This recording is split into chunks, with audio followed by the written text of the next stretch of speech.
بنيتها تمد العلم والفلسفة والفكر وتتحدى العلمويين الماديين الملاحدة القاصرين السذج الذين يشبه أن يكون بعضهم من قبيلة البله من البشر، على أنه في حقله عالم كبير وقد يحمل جائزة عالمية كجائزة نوبل للعلوم، على أنه في هذه الميادين أقرب إلى البلاهة.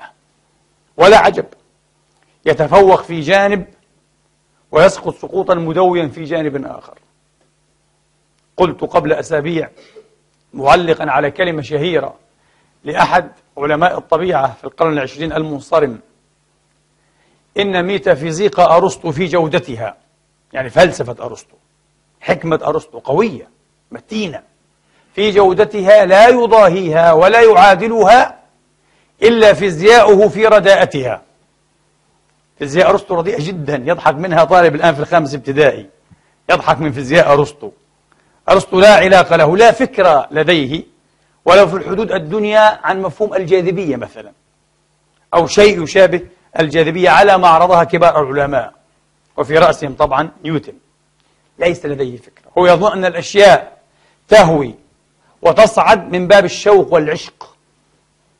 عشق هذا ليس تفسيرا علميا، هذا ميتافور، هذه أمثولات مجازية ينبغي أن يكون العالم بعيدا جدا منها، متنائيا عنها.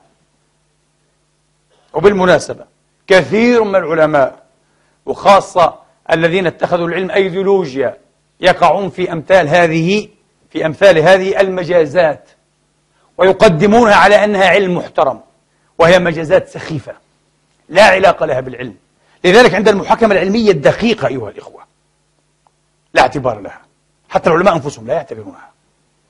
هذه تعابير وأساليب وألفاظ ومسكوكات اصطلاحية خارج دائرة العلم الحقيقي، لكنها تزحم الكتب وتضج بها الرؤوس والعقول والأذهان لكثرة ما يلح عليها، وتقتبس وتستدعى.